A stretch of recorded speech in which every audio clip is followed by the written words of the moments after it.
जय नारायण बच्चों, आप सभी स्वस्थ एवं सुरक्षित होंगे। आज हम लोग भारत की खोज के अध्याय 9 को पढ़ने जा रहे हैं। अध्याय का नाम है दो पृष्ठभूमियाँ, भारतीय और अंग्रेजी। भारत की जनता विदेशियों के अत्याचार से आक्रोशित थी। उन्होंने अब ठान लिया था कि चाहे कुछ भी हो जाए, अंग्रेजी राज को सहन नहीं किया जाएगा। तो बच्चों, आज हम इस पाठ का सार जानेंगे कि किस प्रकार भारतीयों ने विदेशियों के राज से छुटकारा पाने के लिए क्या क्या किया। अंग्रेजों के विरुद्ध जनता का सबसे पहले विद्रोह हुआ। भारत छोड़ो प्रस्ताव पारित होते ही जगह जगह पर भारतीय नेताओं की गिरफ्तारियां शुरू हो गई। ऐसे में भारतीय जनता भड़क उठी तथा हिंसक रुख अपना लिया। गिरफ्तारियां तथा गोलीबारी की घटनाओं ने जनता को चुप ना बैठने पर विवश कर दिया। जब भारत में भारतीय जनता को अंग्रेजों द्वारा अनैतिक तरीके से कुचला जा रहा था, उस समय जनता को पथ प्रदर्शक की आवश्यकता महसूस हुई, क्योंकि अंग्रेजों द्वारा भारतीय नेताओं को गिरफ्तार कर जेल में भरा जा रहा था। ऐसे में जनता को रास्ता दिखाने के लिए स्थानीय नेता उभर कर आए तथा जनता ने उनका अनुसरण भी किया, परंतु यह आंदोलन सहज था। वर्ष 1942 में विद्यार्थियों ने हिंसक और शांतिपूर्ण कार्यवाही में बहुत महत्वपूर्ण भूमिका निभाई। 1857 के विद्रोह के बाद यह एक ऐसा विद्रोह था जिसमें जनता खुलकर आंदोलन में भाग ले रही थी, ब्रिटिश सरकार के विरुद्ध अपनी आवाज को बुलंद कर रही थी।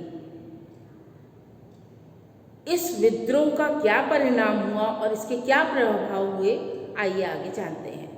भारतीय जनता के पास अंग्रेजों का विरोध करने के लिए हथियारों का अभाव था। जैसा कि आप सभी जानते हैं कि भारतीयों के पास हथियारों की कमी थी, जिससे वे उनको मुंह तोड़ जवाब नहीं दे पा रहे थे। वो उनको मुंह तोड़ जवाब देने में असमर्थ थे। दूसरी ओर अंग्रेजों की जो सुसंगठित और हथियारबंद सैनिकों की टुकड़ी थी, उनका जो प्रदर्शन था वो बहुत बढ़ चढ़ कर था। उसके सामने ये प्रदर्शन उनका पर्याप्त नहीं था कि ये कम लोग थे, बिना हथियार के प्रदर्शन कर रहे थे, ये कम पड़ रहा था। जनता देश के प्रति प्रेम और ब्रिटिश सरकार के विरुद्ध अपनी नफरत प्रकट कर रही थी। वर्ष 1942 में सेना और पुलिस की गोलीबारी से असंख्य लोग मारे गए थे।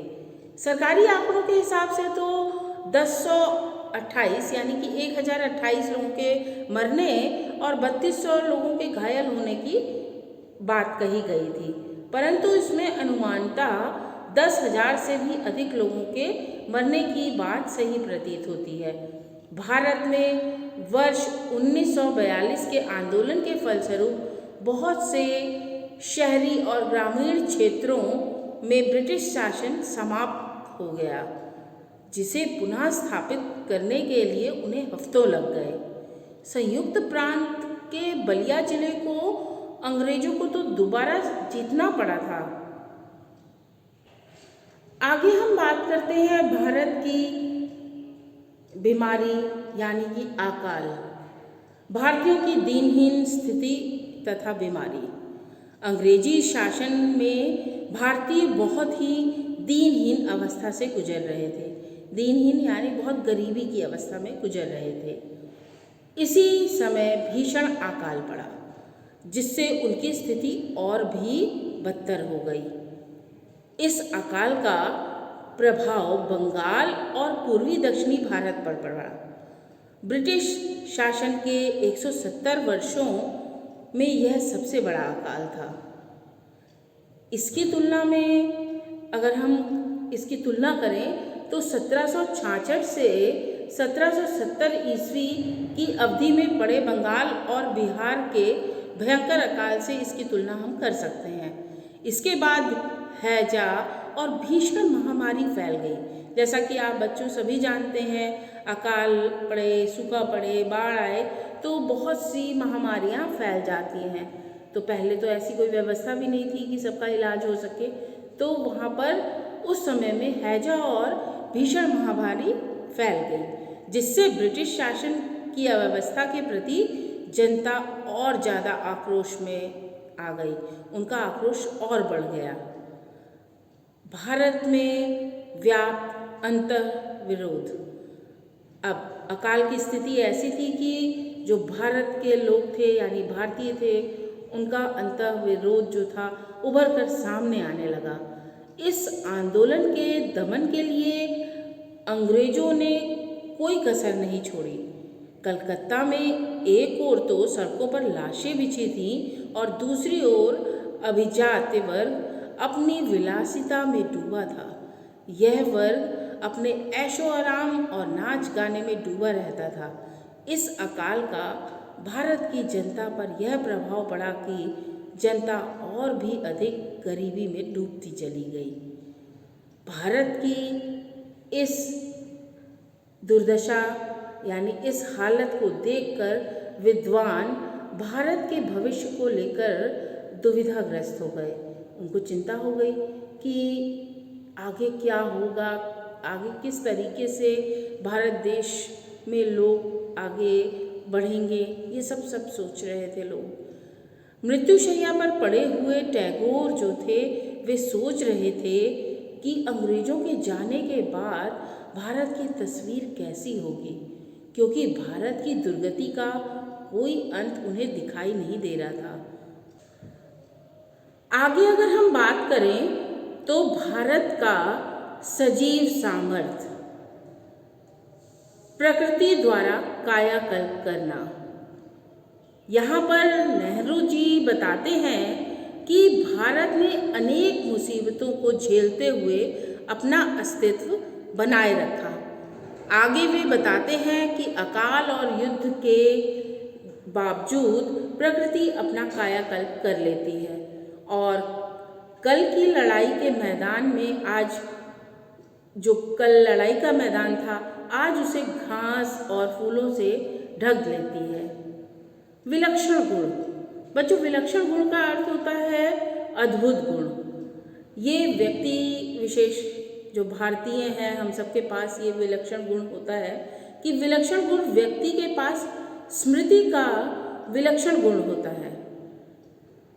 यहाँ पर स्मृति की बात करें तो यादों का एक अद्भुत गुण होता है। वह इसी गुण के आधार पर अपना भीषण समय भूलकर आगे बढ़ जाता है और अपने अनुभव, अपनी यादें अपनी संतानों को दे जाता है। कमजोर व्यक्तित्व वाले व्यक्ति को भुला दिया जाता है और हिम्मत वाले जीवन पथ पर आगे ही बढ़ते जाते हैं। तो यहाँ पर नेहरू जी ने बहुत ही सुंदर तरीके से हमें बताया कि किस प्रकार जो मनुष्य अपने बुरे समय को भूलकर आगे बढ़ता है तभी वह तरक्की कर सकता है। और ऐसा ही हमारे भारत देश के साथ हुआ। आज हम इतने सालों बाद बहुत आगे हैं और हमारे देश का नाम पूरे विश्व में आदर के साथ लिया जाता है। तो बच्चों, आज आपने भारत की खोज के अंतिम अध्याय में ये जाना। हम अगले वीडियो में उपसंहार में जानेंगे इस पूरी भारत की खोज के पाठ का कंक्लूजन। फिर मिलेंगे नए वीडियो के साथ। तब तक के लिए जय नारायण।